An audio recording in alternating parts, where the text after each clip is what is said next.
Halo teman-teman sobat ilmuwan muda, jumpa lagi di channel YouTube kesayangan kalian semua, ya Ilmuwan Muda. Channel yang inspiratif dan tentunya edukatif. Pada video kali ini guys, kita akan membahas terkait bedah skripsi jurusan manajemen keuangan. Khususnya di video ini adalah bab satunya bab pendahuluan.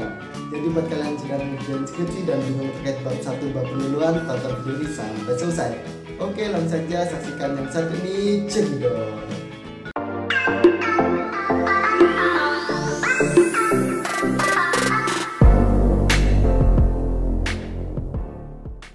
Hai guys, gimana? Kalian sudah mendapatkan ide untuk skripsi kalian? Pada penulisan skripsi, biasanya kita itu mengenal 6 poin-poin penting. Yang pertama ada judul, lalu ada bab 1, bab 2, bab 3, bab 4, dan bab 5. Pada video ini kita akan khusus membahas seputar bab 1. Sebelum menulis bab 1 ini, tentunya kita sudah mempunyai judul ya teman-teman. Kali ini kita khusus membahas seputar skripsi jurusan manajemen keuangan. Dengan judulnya adalah Perilaku Pengelolaan Keuangan Pribadi Donatur Tetap Masjid Al-Ghazali Tlogomas Kota Malang. Skripsi ini ditulis oleh Kak Yuni Kartika pada tahun 2022. Kak Yuni ini lulusan Universitas Islam Negeri atau UIN Maulana Malik Ibrahim Malang. Dalam menulis bab 1 atau pendahuluan ada beberapa poin di sini ya teman-teman. Yang pertama di skripsi ini ada yang namanya 1.1 yakni latar belakang. Latar belakang masalah memuat penjelasan mengenai alasan-alasan masalah yang dikemukakan dalam penelitian yang dianggap menarik, penting, dan perlu diteliti. Lalu yang kedua ada 1.2 yakni rumusan masalah. Rumusan masalah dalam skripsi memuat masalah yang akan diteliti dan dinyatakan dalam kalimat tanya. Kemudian 1.3 yakni tujuan penelitian. Tujuan penelitian menyebutkan secara spesifik tujuan yang ingin dicapai sesuai rumusan masalah yang ditetapkan. Kemudian 1.4 yakni manfaat penelitian. Manfaat penelitian adalah narasi yang objektif yang menggambarkan hal-hal yang diperoleh setelah suatu tujuan penelitian telah terpenuhi. Lalu yang pertama di latar belakang masalah sendiri ada 5 langkah yang harus kalian lakukan. Apa saja langkahnya? Yang pertama, menentukan pokok permasalahan terlebih dahulu. Misalkan di sini ada 3 pokok permasalahan ya apabila kita ambil dari judul. Yang pertama yakni tentang pengelolaan keuangan pribadi, lalu ada Masjid Al-Ghazali, dan yang ketiga tentang perilaku pengelolaan keuangan. Setelah ditentukan, lalu bagian kedua adalah diurutkan dari umum ke khusus. Kenapa harus diurutkan? Supaya arah permasalahan yang ingin diselesaikan jelas dan terlihat mengalir. Model penulisan dari umum ke khusus ini juga disebut sebagai model segitiga terbalik. Jadi diurutkan dulu. Yang pertama misalkan kita membahas yang luas dulu yakni terkait perilaku pengelolaan keuangan. Bisa dijelaskan pengertiannya, misalnya menurut Latifah tahun 2020, perilaku keuangan merupakan pola seseorang dalam mengatur segala sumber keuangan dengan penuh tanggung jawab atas segala aliran yang keluar demi terpenuhinya kebutuhan hidup. Kemudian diurutkan lagi membahas tentang pengelolaan keuangan pribadi. Manajemen keuangan pribadi merupakan seni dalam mengelola sumber daya individu atau rumah tangga. Ini menurut Gitman tahun 2004. Proses pengelolaan keuangan pribadi tidak mudah untuk diterapkan karena terdapat beberapa langkah yang sistematis dan harus diikuti. Selanjutnya dihubungkan dengan objek kajiannya, bagaimana sikap masyarakat pada akhirnya yang memunculkan dorongan usaha untuk memberikan donasi. Maksud dalam penelitian ini, donasi merupakan sedekah yang dilakukan oleh donatur kepada Masjid Al-Ghazali. Di sini bisa dijelaskan bahwa Masjid Al-Ghazali adalah salah satu masjid yang berada di Kelurahan Tlogomas, Kecamatan Lowokwaru, Kota Malang, Jawa Timur. Masjid Al-Ghazali merupakan masjid yang didirikan atas dasar kecintaan kepada Allah Subhanahu wa Ta'ala dan faktor lainnya. Lalu bagian ketiga yang perlu diperhatikan adalah jadikan setiap pokok permasalahan sebagai ide pokok dalam setiap paragraf. Jadi nantinya setiap paragraf harus terdiri dari 1 ide pokok, tidak boleh ada 2 ide pokok tergabung dalam 1 paragraf. Mengapa demikian? Karena nanti setiap paragraf akan sulit dipahami jika lebih dari 2 ide pokok di dalamnya. Tapi 1 ide pokok ini bisa dikembangkan juga sampai dengan 2 atau 3 paragraf. Jadi misalkan tulisan mengenai perilaku pengelolaan keuangan dijabarkan hingga 3 paragraf, lalu tentang pengelolaan keuangan pribadi 4 paragraf, dan seterusnya. Perlu diperhatikan juga bahwa setiap paragraf nantinya minimal harus terdiri dari 3 kalimat. Oke, misalkan contohnya seperti ini ya teman-teman. Yang pertama terkait perilaku pengelolaan keuangan. Perilaku pengelolaan keuangan merupakan pola seseorang dalam mengatur segala sumber keuangan dengan penuh tanggung jawab atas segala aliran yang keluar demi terpenuhinya kebutuhan hidup. Ini menurut Latifah tahun 2020. Lalu yang kedua, misalkan terkait pengelolaan keuangan pribadi. Manajemen keuangan pribadi adalah suatu cara dalam mengelola apa yang dimiliki yang berhubungan dengan tanggung jawab seseorang terhadap pengelolaan keuangannya. Ini menurut Khalifah dan Iramani tahun 2013. Lalu selanjutnya terkait investasi. Investasi secara sederhana dapat diartikan sebagai kegiatan yang bertujuan untuk mengembangkan harta. Selain itu, investasi juga diawali dengan mengorbankan kegiatan konsumsi saat ini untuk mendapatkan manfaat yang lebih besar di masa yang akan datang. Ini menurut Hayati tahun 2016.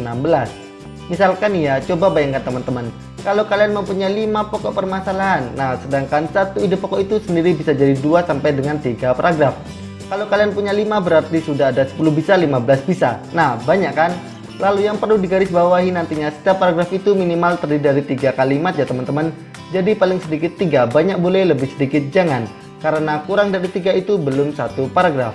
Kemudian yang bagian keempat teman-teman yang harus diperhatikan adalah tuliskan penelitian sebelumnya dan bandingkan dengan penelitianmu. Jadi kalian tulis di sini penelitian sebelumnya itu seperti apa, misalnya dari jurnal-jurnal siapa, tahun berapa itu meneliti tentang apa. Lalu bandingkan dengan penelitian kalian yang membahas seputar apa, misalnya pada skripsi ini tentang berlaku pengelolaan keuangan pribadi donatur tetap Masjid Al-Ghazali Tlogomas Kota Malang. Peneliti membandingkan dengan penelitian terdahulu oleh Firdan Torik Faja dan Astiwi Andriani pada tahun 2021 dengan judul penelitian adopsi penggunaan platform crowdfunding untuk donasi amal pada kalangan muslim milenial. Metode yang digunakan adalah kualitatif dengan metode studi kasus dan alat analisis datanya menggunakan coding. Hasil penelitian tersebut adalah terdapat beberapa faktor yang mempengaruhi donatur dengan menggunakan crowdfunding pada saat melakukan donasi, yaitu jangkauan donasi, fleksibilitas donasi, kredibilitas platform, dan skema pembayaran alternatif. Faktor tersebut merupakan pernyataan dari para donatur yang melakukan donatur menggunakan crowdfunding. Lalu poin yang kelima, munculkan alasan pentingnya dilakukan penelitian. Setiap alasan tersebut nantinya juga disertai bukti berupa referensi dari sumber yang terpercaya, baik itu jurnal, surat kabar, buku, atau yang lainnya. Jadi di latar belakang kalian harus menunjukkan mengapa penelitian ini harus dilakukan. Alasan logisnya apa? Kalau disambungkan dengan contoh sebelumnya, misalkan dengan fenomena-fenomena pemaparan di atas bahwa mayoritas masyarakat RW 08 Tlogomas memilih untuk menyedekahkan sebagian hartanya dalam pembangunan dan kemakmuran Masjid Al-Ghazali Tlogomas, yakni investasi akhirat. Peneliti ingin mengetahui motivasi masyarakat RW 08 Tlogomas mengelola keuangan untuk menjadi donatur tetap pada Masjid Al-Ghazali akan hal tersebut dan bagaimana pengelolaan keuangannya, sehingga peneliti tertarik untuk mengambil judul berlaku pengelolaan keuangan pribadi donatur tetap Masjid Al-Ghazali Tlogomas Kota Malang. Karena semakin jelas dan kuat alasan yang kalian munculkan, maka itu akan membuktikan bahwa penelitian kalian sangat penting untuk dilakukan. Poin kelima ini biasanya terletak di bagian akhir latar belakang ya teman-teman. Kemudian ada 4 hal terkait referensi yang perlu diperhatikan. Apa saja itu? Yang pertama, gunakan referensi yang paling update. Referensi paling terbaru, kalau bisa 3 sampai dengan 5 tahun terakhir. Misalkan sekarang tahun 2022, maka kalian bisa menggunakan tahun 2021, tahun 2020 sampai dengan tahun 2017. Tapi biasanya ini khusus jurnal ya guys, sedangkan untuk buku tahun-tahun 90-an tidak apa-apa, tidak masalah. Kenapa? Karena buku itu sudah terpercaya dan belum ada pembaruan sebelumnya.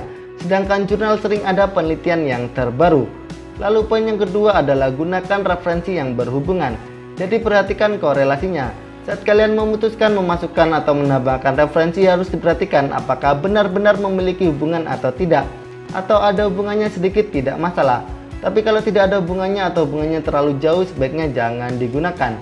Selanjutnya, poin yang ketiga yang harus diperhatikan adalah referensi hanya sebagai penunjang. Yang paling penting adalah gagasan atau ide dari penulis itu sendiri.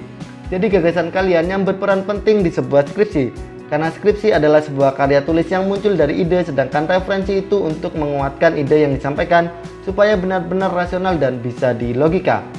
Kemudian poin yang keempat, yakni jangan malas mengubah cara penyampaian. Perlu diperhatikan, kalian harus menggunakan bahasa sendiri dan juga baku sekaligus mudah untuk dimengerti.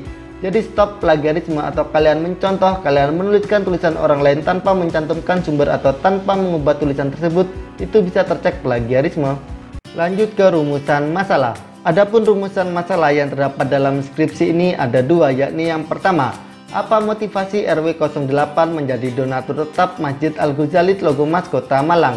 Kemudian yang kedua, Bagaimana perilaku pengelolaan keuangan donatur tetap Masjid Al-Ghazali Tlogo Mas Kota Malang? Lalu poin selanjutnya terkait tujuan penelitian. Karena pada rumusan masalah terdapat 2 poin, maka pada tujuan penelitian juga terdapat 2 poin. Yakni yang pertama, untuk mengetahui motivasi RW 08 menjadi donatur tetap Masjid Al-Ghazali Tlogo Mas Kota Malang.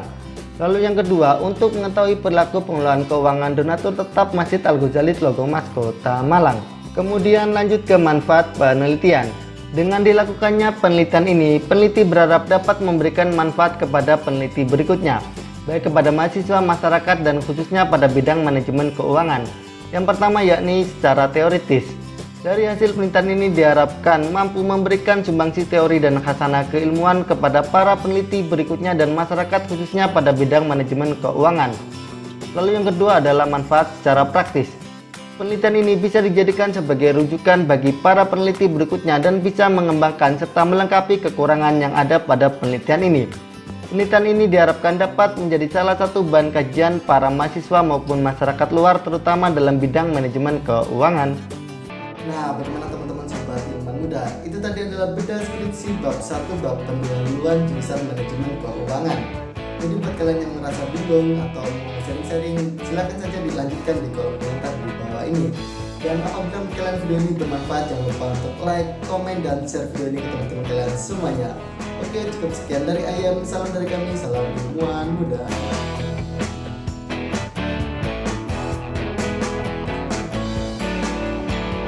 Halo teman-teman sobat Ilmuwan Muda, jumpa lagi di channel YouTube saya kalian semua, ya Ilmuwan Muda. Channel yang inspiratif dan tentunya edukatif.